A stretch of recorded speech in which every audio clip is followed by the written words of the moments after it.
Стандарт хэмжил зүйн газрын 2024 оны онцлог ажлууд. Монгол улсад мөрдөж буй 6700 орчим стандартын үндэсний стандартын 44.7% нь олон улсын түвшинд хүрсэн. Булангийн орнуудын халаал итгэмжлэлийн байгууллагаас итгэмжлэлийн гэрчилгээгээ гартан авлаа. Монгол улсын засгийн газрын үйл ажиллагааны төлөвлөгөөнд махны экспортыг нэмэгдүүлэх зорилтын хүрээнд стандарт хэмжил зүйн газрын бүтээгдэхүүн тогтолцооны баталгаажуулалтын газар нь исламын шашинтай улс орнуудад халаал аргаар бэлтгэсэн махыг экспортлоход баталгаажуулалтаар дэмжлэг үзүүлэх итгэмжлэгдсэн байгууллага болох зорилтыг давж 2 жил гаруй ажилласны үр дүнд итгэмжлэгдэж чадлаа.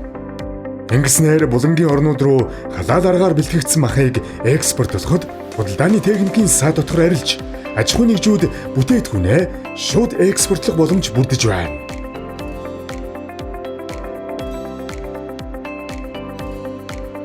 2024 оны 5 дугаар сард засгийн газрын хуралдаанаар үнэт металл, эрдэнийн чулууны жигсаалт, тэдгээрийн сорьц, чанарыг тогтоох, бүртгэх журам хэлэлцэгдэж дэмжигдсэн.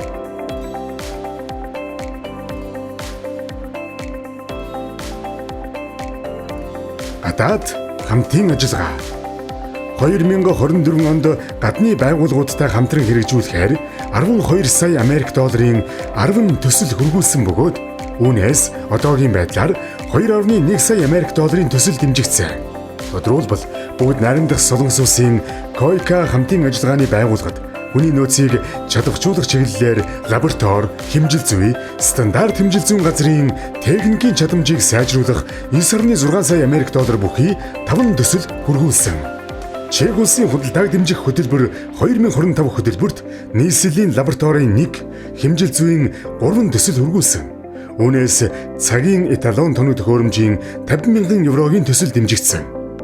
2024 оны байдлаар шинээр нэг санамж бичиг байгуулсан. 2025 онд шинээр 4 байгууллагатай санамж бичиг байгуулахаар төлөвлөж байна. Цахимжуулалт шинэ шатанд гарч байна. E-стандарт Gov цэгмэн сайтыг E-Mongolia цэгмэнтэй холбож төрийн үйлчлэгээний хүртээмжийг нэмэгдүүллээ. 2024 онд 3.4 тэрбум төгрөгийн хөрөнгө оруулалт авсан. Тус салбар нь 2013-аас 2023 онуудад 300 сая төгрөгийн хөрөнгө оруулалт авдаг байсан байна.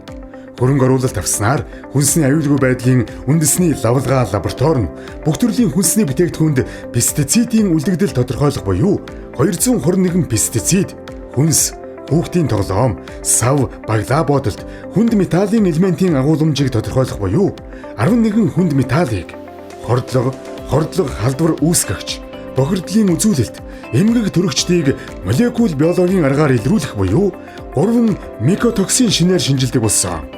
Энэ нь хүнсний аюулгүй байдлыг хангахад үнэхээр энэ бүтээгдэхүүн нь стандартын шаардлага хангаж байна уугүй юу гэдгийг шинжлэх боломжтой болсон гэсэн үг. Мөн дэмжлэг үзүүлэх болсон.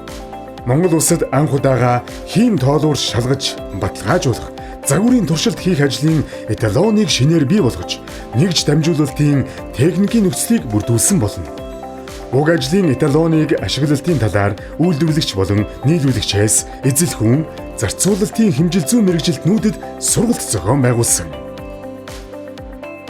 Монгол улсын засгийн газраас 2024 оныг бүсчилсэн хөгжлийг дэмжих жил болгон зарласан. Энэ нь хот хөдөөгийн хит ялгаатай байдлыг арилгах, ард иргэдийн амжиргаа, орлогыг нэмэгдүүлэх, улсын хөгжлийг түргэсгэж чиглэсэн бодлого баримтлах жил болж байна. Шинэ стандарт сэдэв тус чуулганд улсын хурал, засгийн газрын гишүүд, аймаг нийслэлийн удирдлагууд, төр, хувийн хэвшил, бизнесийн салбарынхан, эрдэмтэн судлаачид оролцож нэгдсэн болон салбар хуралдаан, бүс бүрийн онцлогийг харуулж байсан юм. Монгол улсын шадар сайд амар сайхны тушаалаар байгуулагдсан нийслэлийн иргэдийн хүнсний хэрэгцээнд нийлүүлж буй махны чанар, аюулгүй байдалд хяналт шалгалт хийх, зөвлөмж өгөх үүрэг бүхий ажлын хэсэг 2024 оны 12 дугаар сарын 16-наас 25-ны өдрүүдэд Баялаг ундраа, Баян зүрх, Хар хорин, Амгалан, Хүчит шонхор худалдааны төвүүдэд ажиллалаа.